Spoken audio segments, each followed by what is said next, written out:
Você por acaso sabe como funciona uma investigação? E você sabia que nessa área da tecnologia existe uma área que foca diretamente na área de investigação e ela se chama perícia forense? E ela é basicamente feita por um perito, o perito forense, onde a gente tem várias categorias de peritos, inclusive o perito computacional. E é disso que a gente vai falar no vídeo de hoje. Olá, seja bem-vindo ao Guia Anônima, um canal que fala sobre segurança da informação e hacking. Eu sou Afonso da Silva e hoje a gente vai basicamente falar sobre o ciclo de uma investigação, deixando bem claro que essa é de longe a área que eu tenho mais conhecimento. A área de investigação e perícia forense eu nunca trabalhei e eu conheço algumas pessoas que trabalham nela, e esse roteiro ele não foi escrito por mim, ele foi escrito pelo LMDNS, que é um dos administradores do nosso grupo no Telegram e um dos administradores aqui do canal. Ele que iria apresentar esse roteiro numa live aqui do canal, a live de janeiro, mas ele não conseguiu fazer essa apresentação. Portanto, eu vou ler o roteiro que o LMDNS escreveu sobre perícia forense, que é uma área que ele estuda bastante, é uma área que ele se interessa e que provavelmente vai seguir carreira. Então, basicamente, a gente tem que elencar os passos de uma perícia forense com base nos procedimentos em análise de um caso fictício. Então, basicamente, foi desenvolvido aqui um cenário fictício para explicar para você como funciona essa investigação. E é muito importante você saber que tudo que vai ser falado aqui é baseado em estudos, porque eu não tenho experiência na área forense e o LM também não tem experiência na área forense, e até porque isso é feito por um perito, né? Então, existem diversas complexidades, como, por exemplo, a burocracia gigantesca que é em torno de uma investigação. Então, leve tudo como uma verdade dogmática, como estudos de caso realmente. Mas, em base, um perito forense apenas ajuda um juiz de um caso a entender e compreender as evidências, uma vez que o mesmo não pode fazer isso por conta própria, assim como, por exemplo, um arquiteto não pode ser advogado sem as etapas preparatórias, OAB e etc. Ou seja, o perito faz a coleta e a análise de todas essas informações para que o juiz consiga verificar essas evidências com uma linguagem que ele possa entender e assim dar o veredito sobre alguma investigação. Então aqui a gente vai para um passo a passo de uma coleta e como funciona essa coleta.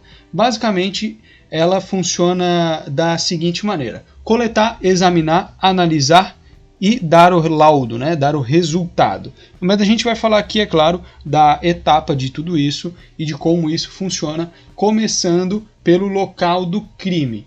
Antes da gente falar dessa coleta, a gente deve falar, é claro, sobre o local onde esse crime ocorreu, pois é onde basicamente a evidência vai estar. E essa evidência, nesse caso computacional que a gente citou anteriormente, pode ser um dispositivo, pode ser um computador, um notebook, um smartphone, enfim.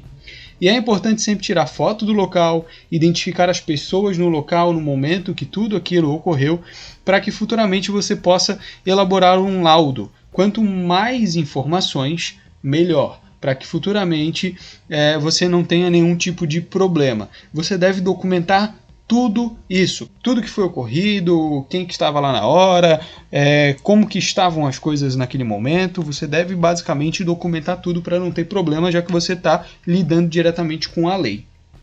A coleta, como a gente já disse aqui, é a fase de coletar as evidências seguindo uma metodologia. E essa metodologia seguida é a ISO 27037 e a RFC 3227 POPs, e entre outras, né? POPs é procedimento operacional padrão, então entre outras POPs, entre outros procedimentos operacionais padrão. Para quem não sabe, ISO e RFC basicamente são documentos internacionais padronizadores, então é bom você dar uma olhada porque tem várias ISOs de segurança da informação e de investigação e RFCs também. Então aqui, nesse ponto, a coleta é uma das partes onde se deve tomar mais cuidado, pois é onde você está manuseando a evidência original. Então é onde você vai pegar aquela evidência que estava naquele local do crime e vai conseguir analisar ela. A coleta ela pode ser física ou lógica, seguindo, é claro, as metodologias e coletar primeiro a memória mais volátil para a menos volátil. Ou seja, primeiro a gente coleta num dispositivo eletrônico a memória que tem mais facilidade de ele ser deletado ao longo do tempo, ou aquela memória que é a memória temporária. Por exemplo, a memória RAM é uma memória temporária, é uma memória volátil. Quando você desliga o computador, o que está na memória RAM é apagado. Então você coleta primeiro, é claro, o que está na memória volátil, o que está na memória RAM. E depois você vai para a memória menos volátil, que é o HD, por exemplo, um pendrive, etc.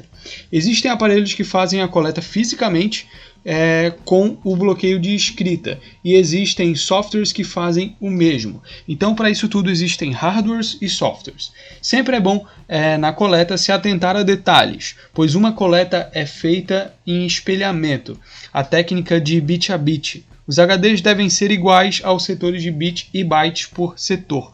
Ou seja, essa coleta ela é feita realmente raspando bit, né? Ela é feita com muita cautela para que você tenha todas as informações que realmente estavam ali, você não perca nada. Em questão de hardware, não tem muito o que falar. Apenas plugar a evidência, a origem num destino e tomar cuidado com as possibilidades. Em questão de software, a gente tem vários tipos de sistema operacional e várias ferramentas. Nessa questão, a gente ali na questão do hardware, é claro, a evidência é um HD. A gente vai plugar esse HD num sistema qualquer, um sistema que a gente usa para trabalho, e vai fazer a varredura daquilo. Agora, e também se eu tenho um hardware que faz essa parte de perícia, eu vou pegar esse hardware específico para perícia e vou conectar no computador, o computador que é uma evidência, por exemplo. E o hardware vai fazer o trabalho dele. Agora, quando eu quero usar um sistema operacional que faça isso, né, por exemplo, é um HD, beleza, mas ele está todo criptografado, tem que quebrar isso, o que eu faço? Eu uso, por exemplo, o FTK. O FTK é um toolkit, é uma ferramenta forense, é Forensics Toolkit alguma coisa. Então o FTK ele é muito utilizado para esse tipo de coisa, inclusive para recuperação de dados perdidos e etc. Não é só para investigação. O FTK é um conjunto de ferramentas muito bacana e, inclusive, se eu não estou enganado, tem um Linux que é uma distribuição mesmo, que é o FTK.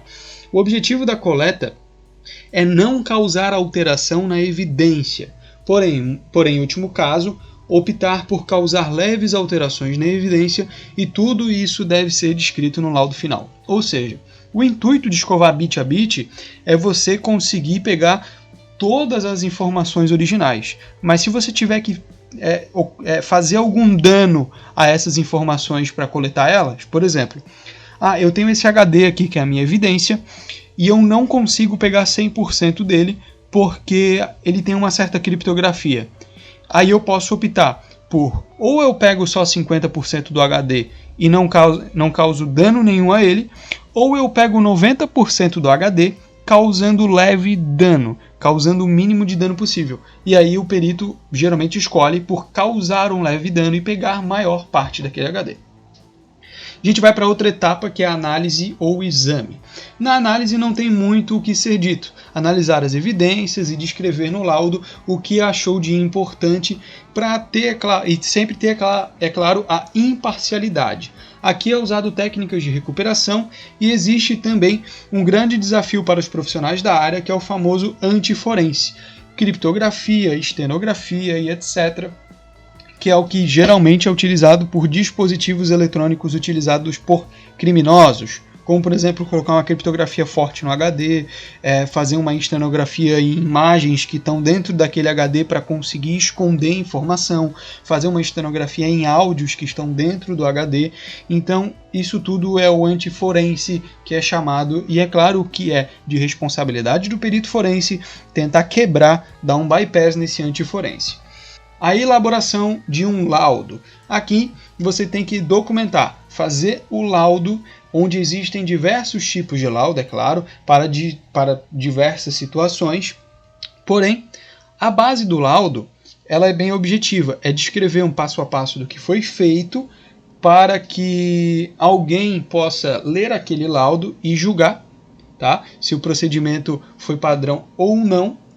E é claro que você tem que preencher nesse laudo se teve alguma alteração significativa na evidência, ou é uma evidência 100% original, o que você encontrou, responder algumas questões que o juiz vai fazer para você depois.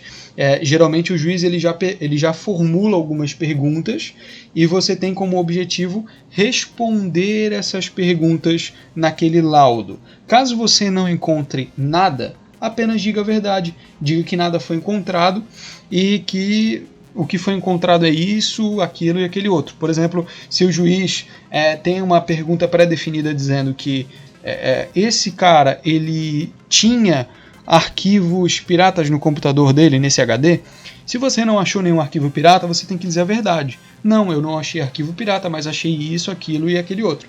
Então é isso basicamente que o laudo ele tem que descrever. Se ele não conseguir responder a pergunta do juiz, você tem que ser sincero e também dizer o que você conseguiu encontrar. E é claro, como eu já disse, existem vários tipos de laudo e você pode desenvolver diversos laudos em um mesmo caso. Por exemplo, tem o laudo técnico, tem o laudo pericial, tem a manifestação técnica daquele laudo, então tem toda a parte documental que é bem complexa também. Vamos supor aqui num caso fictício que a empresa X é suspeita de que um funcionário esteja desviando equipamentos. Para isso, ele utiliza um acesso indevido ao inventário da empresa e nela remove os equipamentos que estão sendo subtraídos.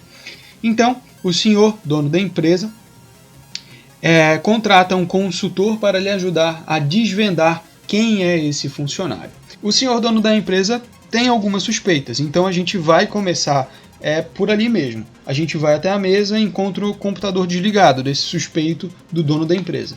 Então, tiramos algumas fotos para usar futuramente e fazemos todos os procedimentos padrão. Então, vamos para a coleta. Como o mesmo já estava desligado, abrimos o gabinete e retiramos o HD com cuidado para não danificar. Então, usamos basicamente um tableu, dispositivo de coleta física. É um hardware que faz essa coleta, não é um software, beleza?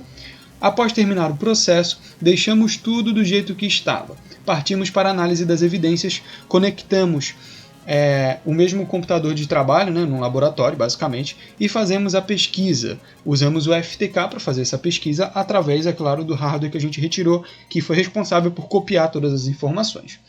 Então, basicamente, existe muita coisa para analisar dentro desse HD. Existem as shadows do sistema, as sombras, existem imagens, bancos de dados e etc. Vamos dizer que o acesso do inventário foi feito a partir de um website. Então a gente vai ter que pegar um navegador padrão e abrir os arquivos do History. Basicamente usando o Google Chrome, por exemplo, que fica salvo no SQLite. E a gente vai analisar esse histórico de navegação para ver se ele teve realmente acesso ao sistema de inventário para deletar os logs lá.